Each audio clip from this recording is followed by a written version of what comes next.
Welcome, fantasy author and co-host of the Author Wheel podcast, Megan Haskell. Yay! I'm so glad you were able to join the podcast, and I'm so excited to kind of talk to another podcaster who also understands my struggles as a podcast. Yes, that has actually been one of the biggest benefits of running the podcast is talking to other people who are doing some of the same things that we're doing and trying to learn from that and do better and grow and all of those things. So it's wonderful. It is. So in case listeners don't know, can you tell them a little bit about yourself and your writing? Absolutely. So I am a portal fantasy adventure author. My tagline is I like to pen tales of myth, magic, and mayhem. So Megan, myth, magic, and mayhem. It's the alliteration of the M. I love it. Anyhow, easy to remember. So I have my main series is the Senyari Chronicles. And the first book in that series actually was a reader's favorite Bronze Award winner. So I am an award-winning author. And there's 5 books in that series. And then I have a new series with the second book coming out in probably June. That's a more contemporary fantasy adventure. She's a bartender who can see the demon on your shoulder. So those are fun. So that's my fantasy side. And then on the nonfiction side, I am co-founder and co-host of the Author Wheel, which is a website and podcast dedicated to helping writers keep their stories rolling. So we actually started out with books. My partner, Greta, is a traditionally published author, or started out as a traditionally published author, and I have always been indie. So together we wrote Publish, Take Charge of Your Author Career, which is sort of the overview how to even make the decision, first of all, of whether you want to go traditional or indie, and then what are the steps you need to go through to get there. So we started out with that one, and we have a course that goes along with that. And then now we are launching a Kickstarter for our 3, what we call quick guides, which we're turning into an omnibus paperback. So one is on productive writing habits. The second one is understanding your genre. And the third one is planning a novel, which is all the creative brainstorming, pre-planning kind of work that you have to do before you start actually writing. And then we're adding on a special Kickstarter exclusive section, which is the author strategy guide.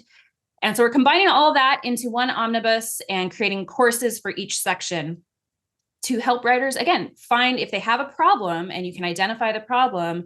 We want to help you target that and take actionable steps, one step at a time, chunks, so that you can actually move forward right away.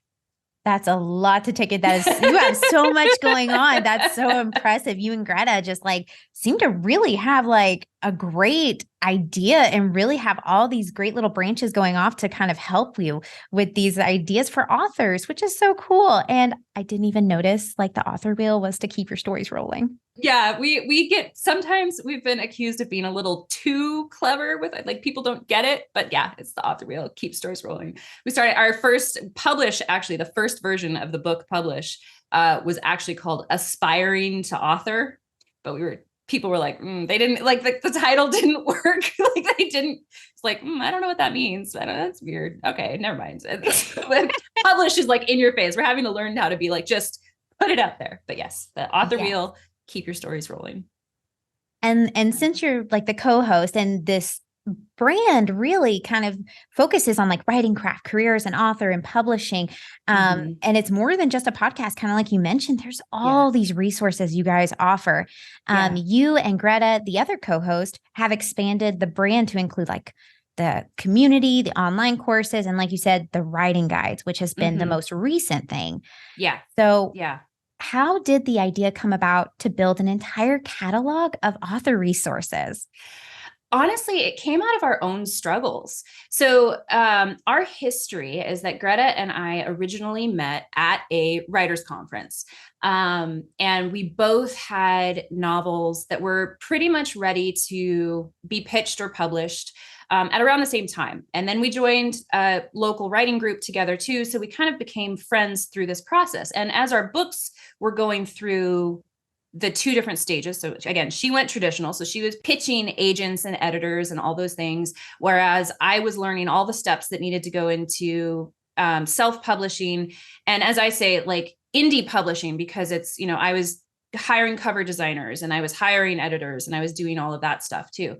So as we kind of walked our two separate paths, we kept talking and we realized there are a lot of similarities in the steps and in the process and in the challenges that we had, as well as differences.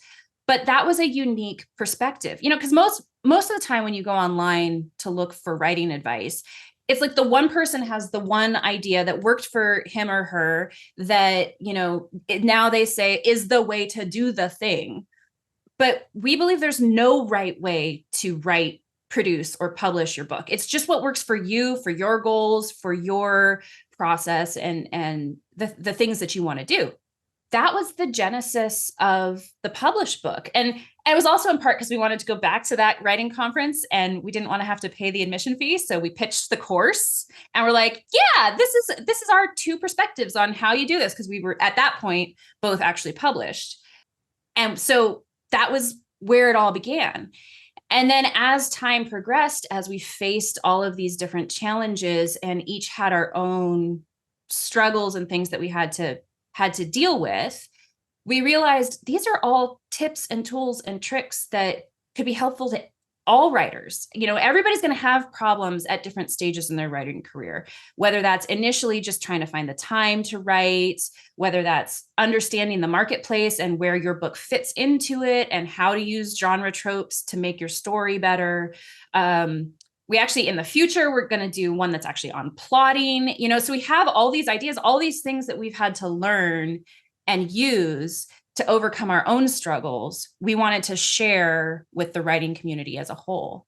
And so we've just kind of kept at it one step at a time, one new thing at a time, one new project at a time, until now we've got a pretty good catalog. Well, and I like that you take into consideration the kind of the ever evolving thing of one way isn't just the right way. It's you can go about it in any way, because that's kind of how I approach things. And I kind of encourage other writers or authors. And I've had so many other guests tell me, there's different ways to do things. And it just depends on where you are in your stage of life, where you are in your writing.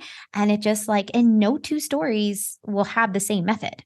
Yeah. Even the same writer, one book, the way you write one book, even in the same series, could be totally different from how you write the next one, because you learn from that first one, or something happens in your personal life that changes your working situation, or all those other things, right? So yeah, it is constantly evolving, constantly changing. And I know for me, if you do the Clifton strengths, my number one is learner. So for me, learning and finding those new tips and tricks and habits and trying to improve my process and trying to become more efficient and trying to do more with the time that I have is a huge part of who I am as a writer, and part of what keeps this job so interesting, because you're constantly having to learn in order to keep going. I love authors, in particular writers of any sort, because I feel like they're always trying to learn. It's how can I write this book better? Or what is a good method I can use to help streamline my writing? Yep. So, and that's why I do really enjoy being specifically in the kind of writing subset of podcasts and talking to people about it. And what have you found has been one of your most popular resource offerings? So I think the easiest one to grasp, quite honestly, from our side, marketing to readers, is the productivity, to writers, because we market to writers, who are our readers. But anyway, so the productivity one, I think, is always a good fit. Again, my background, I didn't start writing until I was an adult. I started writing on my commute to work on the train. And then I took it seriously, and I actually came up with the first idea that became the Senyari Chronicles 3 months after I'd had my first daughter. And so I had quit my job to be a stay-at-home mom, had this idea, started working on it, published that first book 3 weeks before my second daughter was born. So my whole genesis as a writer was finding those moments in time when I could write, when I could make it work. I'd find 5 minutes here, 5 minutes there. I'd write, well, literally like when she was a baby, I'd have her in the carrier thing on the front, and I would be standing at the kitchen island and I'd typing as I bounced her back and forth so that I could get some writing time in, because otherwise it wasn't going to happen.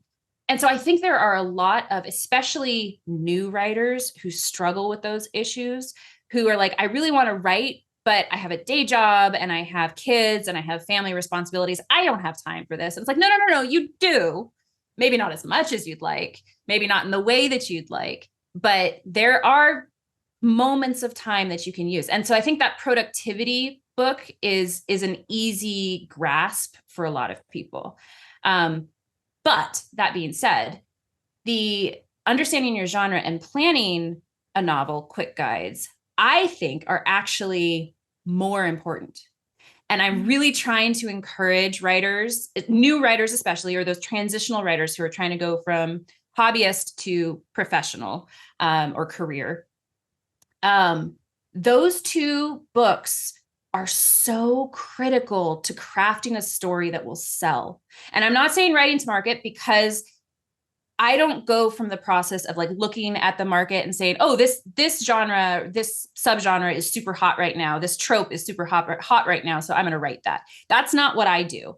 But I take my idea and I say, okay, how can I make this better so that readers will understand what I'm trying to tell them, the story that I'm trying to tell, and so that they will find it and go, oh yeah, I want to read that because that has the things that I love in it. And so it's taking the idea and making it more approachable, and planning for it as an author, planning for the series, planning for the world building, making sure that you understand the foundation. And that's why this Kickstarter is called Foundations of Great Storytelling, because it's the foundation that you need to build and have prepared so that your story has the ability to stand up on its own and really, somebody wants to go live there in that story world. And so that's what we're trying to do. So yeah, so that's my pitch. Well, and I appreciate that so much, because I love like writing reference guides where I can go back to them and like find something new.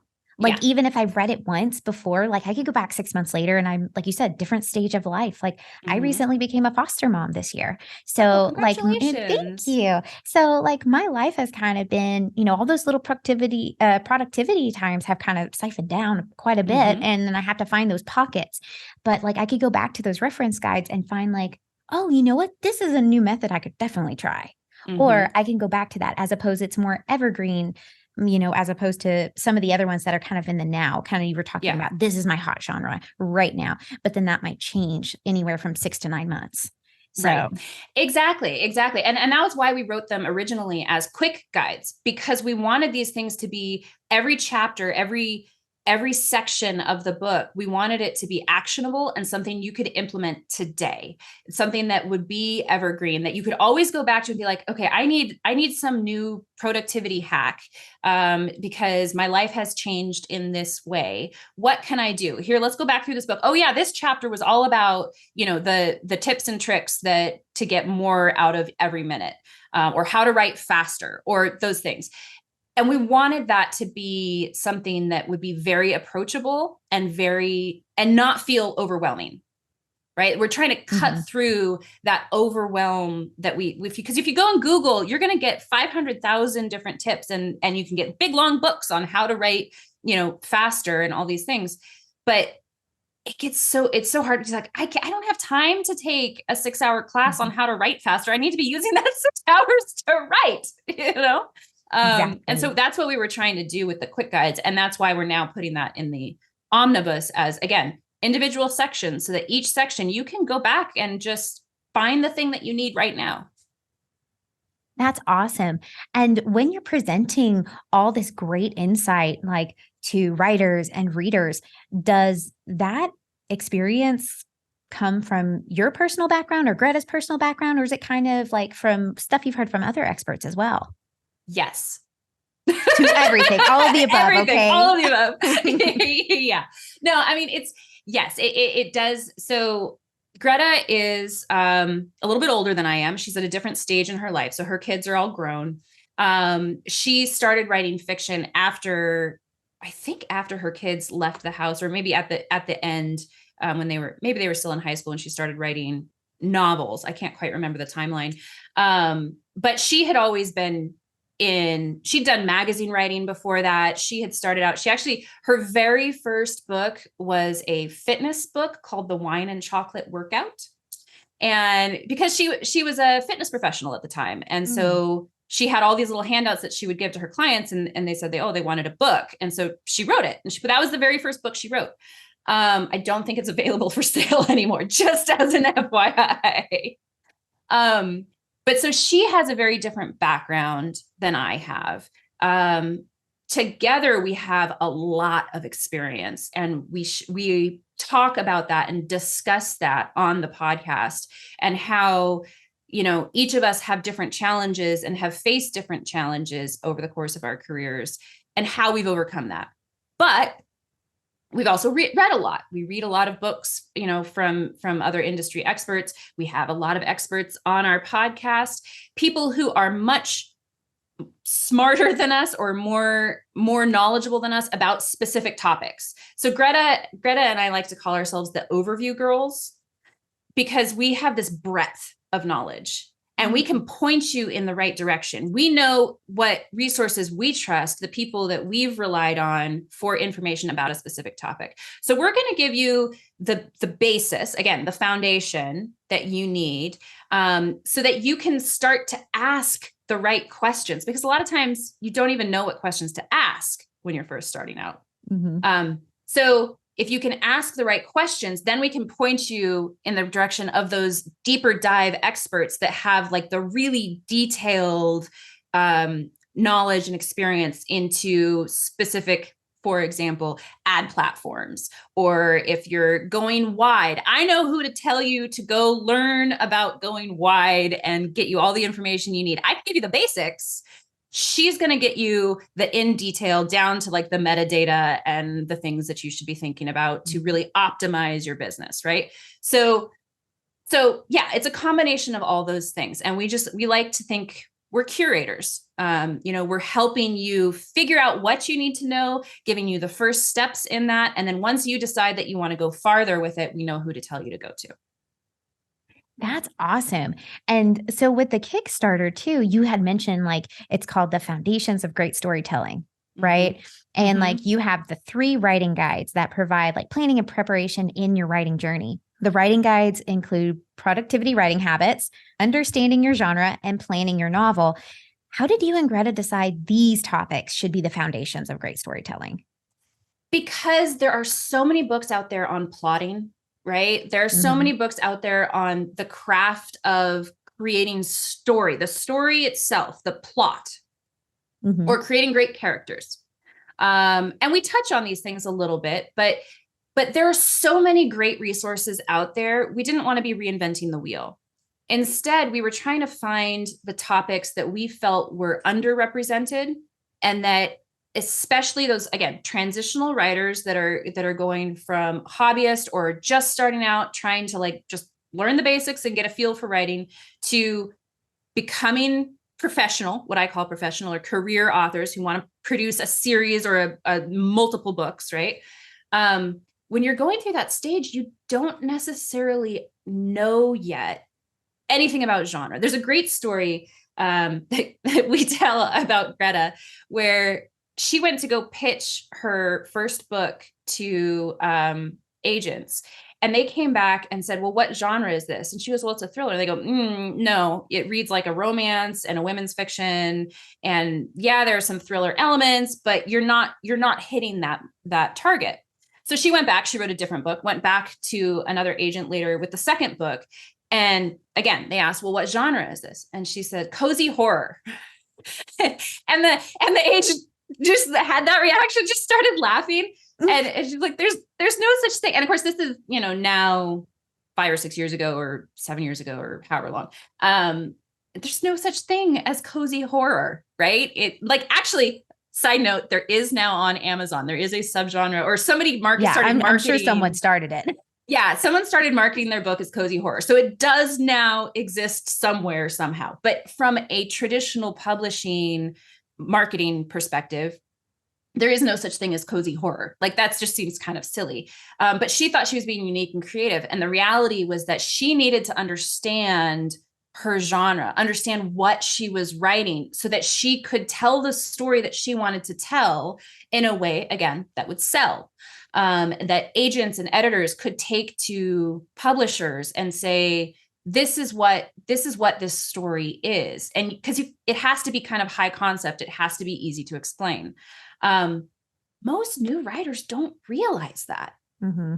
And that's why we wrote the Understanding Your Genre book, because it was like, okay, these are the basics, the things you need to know. This is how you need to go about researching your genre and understanding what's really important, what readers are looking for, what are the tropes that they're looking for, what are the things that you enjoy as a writer writing, and then how do you approach that to the reader?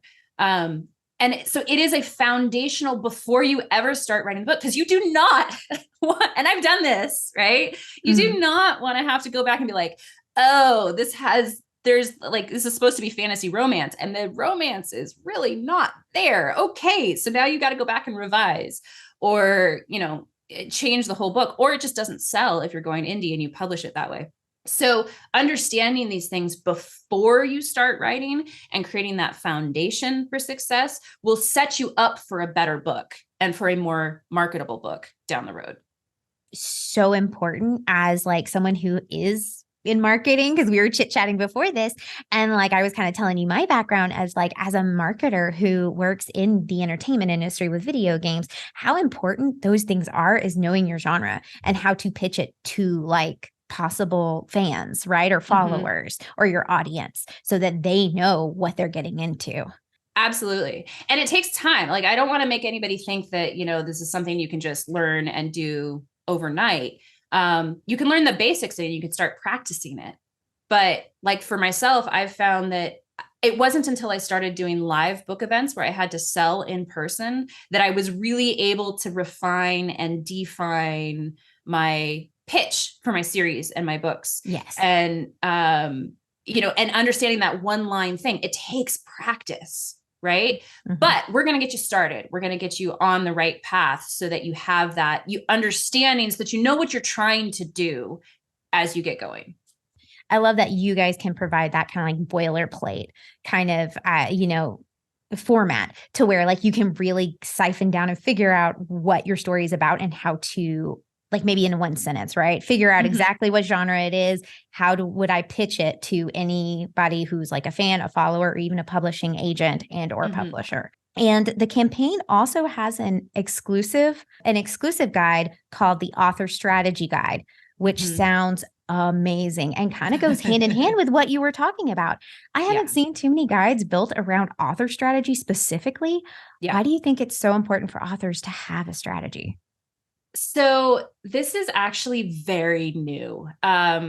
Over the Christmas holiday. So I have been reading a book, not geared towards authors, but on strategy. And of course, now I'm not remembering the name. I'll have to go find it at some point. But I was reading this book on how to develop strategy, the difference between strategy and tactics, right? And so over the Christmas holiday, which I always use as kind of a time to refresh and rethink and assess what I'm doing and why I'm doing it, and why am I doing this? But so I always use that time to kind of clarify my purpose. And so I came up with this system, I guess, where you start with, what are your strengths? What are your weaknesses? What are your goals? What are you trying to do? And then how do you distill that down into a strategy that works for you as an author, that fits your goals and your needs and the lifestyle that you want to lead? And then the tactics that will ultimately help reach that strategy or get to that strategy. And I found it was so like having that now as I actually have a little bullet journal that I use, having that written out and in my hands that I can constantly go back and refer to it. And it's not long and it's not super detailed, but it's the guidepost, right? It keeps me on my path, not somebody else's path, on my path, to make sure that I'm doing the things that I want to do and that everything I'm doing is moving me toward that goal. And I think that's missing for a lot of authors. I think a lot of authors see the tactic that's working for somebody else, right? They see the rapid release tactic, where they're writing a book a month, and they try to go after that tactic, that strategy. But what they aren't realizing is that person doesn't have kids, or their kids are grown, and they can just spend all day writing, and they have already been writing for 30 years. So they're really fast already.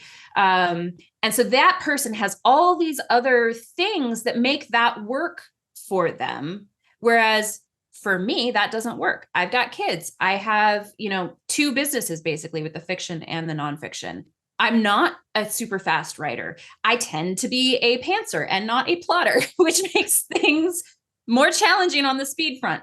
And so I have all these other things, but I have other strengths, other abilities that writer might not have. I am not the primary income for my family. So I don't have to worry as much about, always hitting that monthly income to pay my rent, right? So that gives me a little bit more flexibility to have the lifestyle that I want. I still have to make an income. I'm still being, have goals to be successful and make my business better.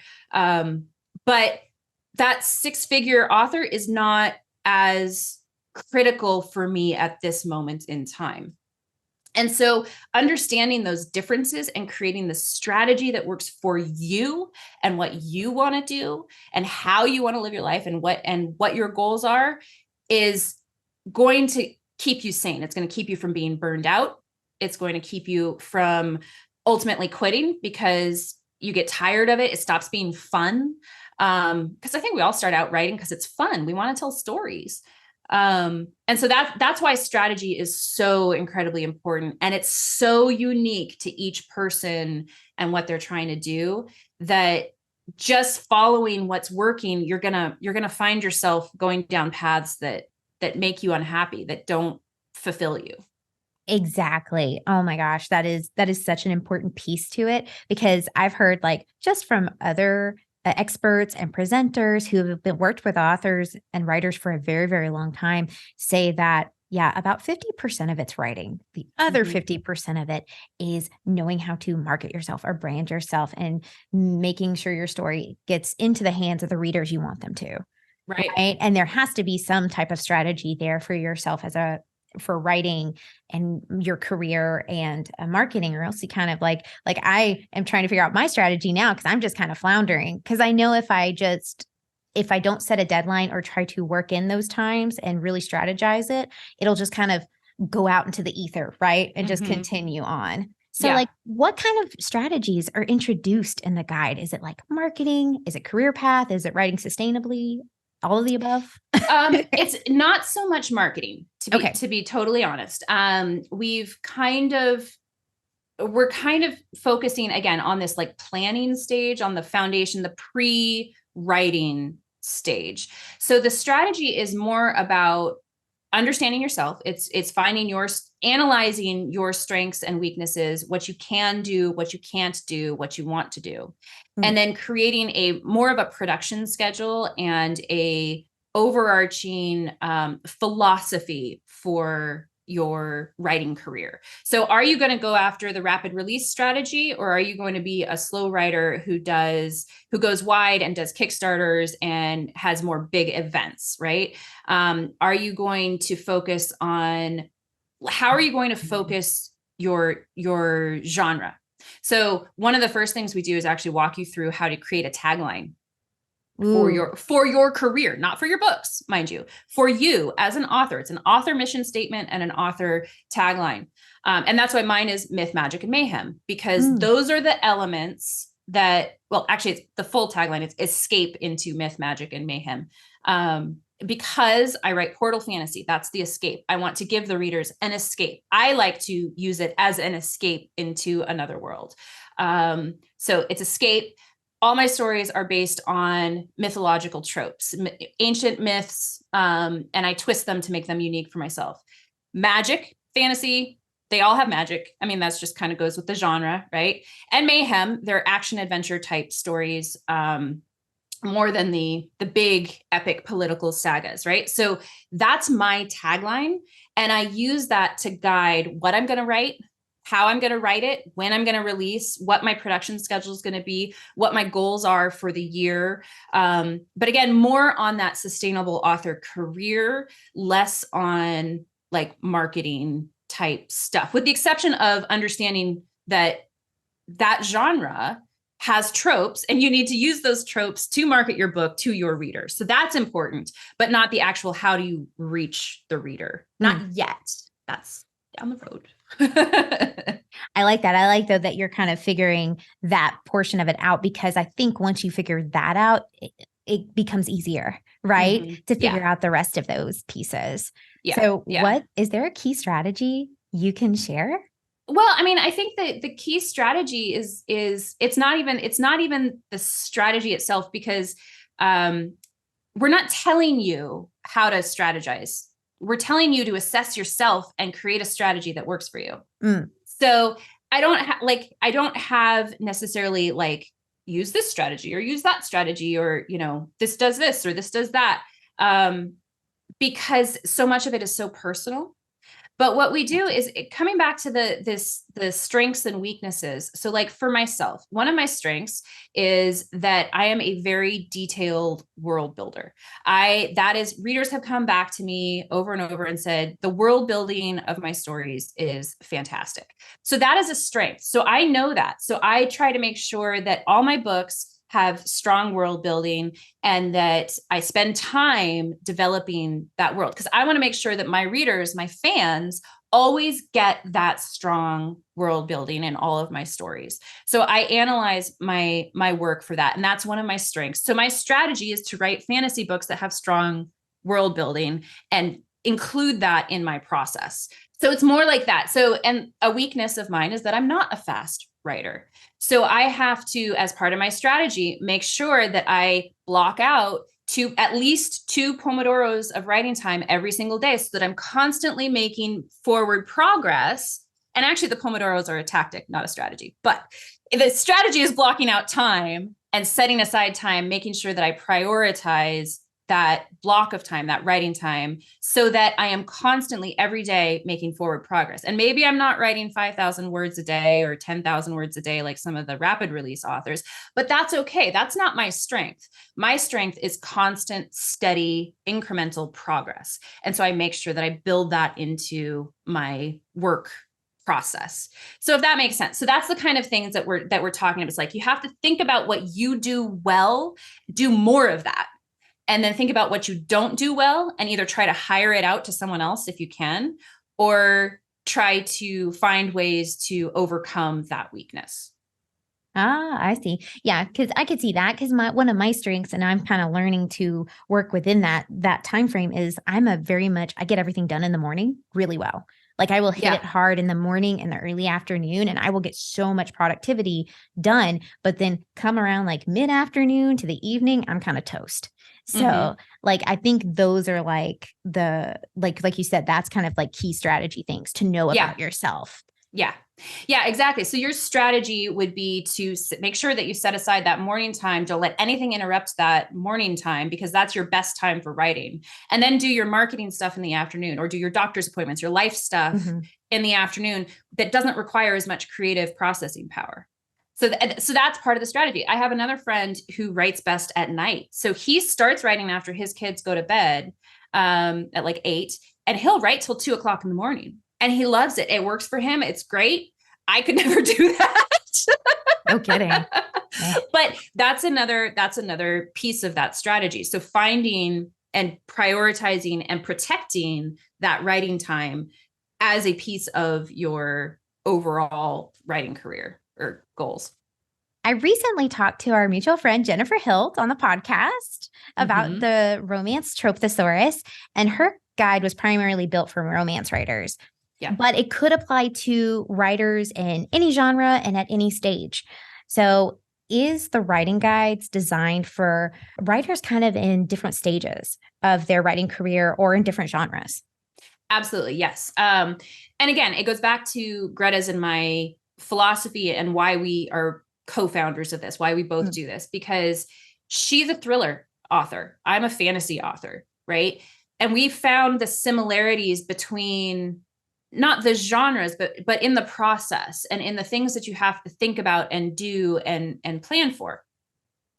So even the planning a novel guide, which has an entire section on world building, we realized, like, yeah, for fantasy, it's obvious that you need to do world building because there's things that don't exist in our world that you have to think about and plan for and create and whatever.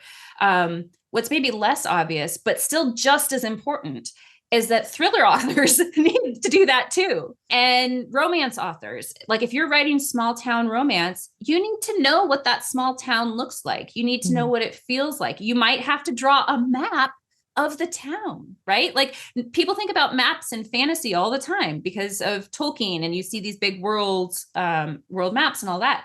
But in a small town romance, if you can create a map of the town or artwork for the town of the buildings that are there, oh my gosh, that makes it so much more real for your readers versus just having these characters kind of moving around this blank space and like, oh, they walk down Main Street. Well, what does Main Street look like? Do you know? Because if you don't know, your readers aren't going to know either. So it is absolutely true that it's for it. Our intention is that these guides are for any genre, and they're tips and tools that any writer at any stage can go back to. If you have an issue that you're struggling with, and again, for this particular case, it's all the pre-writing stuff. So that's what we have available. We're getting to the other stuff down the road. We've got plans. We got big plans, lots of plans all the time. But for now, it's this pre-writing stage. So if you have a problem, if you're facing an obstacle because you just took on a foster kid and now your schedule's completely changed and you have to rethink how you work, the productivity guide is going to have things that you can find useful and ideas that you can incorporate into your process. And the same thing with understanding your genre. If you don't know how to do research on what your genre is or what it looks like, or what your readers want, we have a process for you to go through so that you can figure that out. And if you're starting a new series that's a new genre, guess what? You have to go back and do this stuff again. This is a good reminder. If you're thinking about crossing genres or combining, two genres, doing a mashup, guess what? You have to do this again, right? You have to understand this stuff. So it's always a good reference to go back to. So anytime you have an obstacle, you want to find the solution. And that's what we're trying to be. Since you have plans like later on, this is mostly like pre-planning, like you said, and strategy for like getting kind of started with a novel or a series, starting that beginning writing process. And you have more plans later. Can someone like another writer who's like somewhere different in the process as of right now, like today, can they go back and reference maybe the podcast, or is there an email list you guys happen to have that will tell you plans later of those guides later down the road? Absolutely. Of course. Yes. So the authorwheel.com, we actually, we haven't been using it so much for instructional purposes in the past since we launched the podcast, really. But if you go back in the archive on our website, on the blog, we actually have entire articles on plotting your novel using the 3-act structure, on developing characters using the Enneagram. So we have all this information available on the website at authorwheel.com. While you're there, if you go to authorwheel.com/stuff, because we're so creative. If you go to /stuff, we have our downloads that are currently available for subscribers. So all of them, if you download them, it is a subscription to our mailing list. And so the ones we have up there now, we have a 7 days to your author brand mini email course, which was a feeder into the Kickstarter, but we actually think we're going to just keep it up there kind of forever because people have really enjoyed it. It helps you distill or create an author mission statement and distill that down into a tagline. So it's kind of the first step of the author strategy overall guide.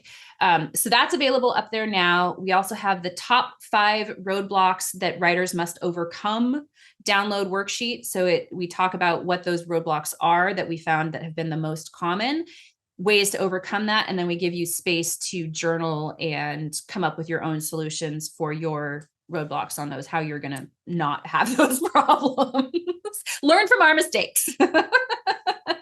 And then we have an overview of the author strategy worksheet that I created in December. So it's not the full guide, it's not all the explanations, but it walks you through some of the basic steps that we went through. Because I did it for my fiction, and then I showed it to Greta, and so then she did it for her fiction, and then we did it for the author wheel as a whole, and it worked really, really well. So we're going to go into more detail with that in the actual book, but that's one of our downloads that will be the what we call our action plan worksheets that will be included in that as well. So those are some of the free downloads you can go to get more information and sign up. And then if you're on our list, obviously, yes, you will get continued forward information as we come out with new courses, new quick guides, new projects and things in the future. So where can listeners find these writing guides and your podcast, and how can they connect with you? Absolutely. So the podcast, it's the Author Wheel podcast. It's available on whatever podcast platform you like to listen to.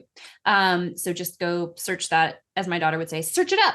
Authorwheel.com is our main website where, like I said, authorwheel.com/stuff gets you all our available downloads for the moment.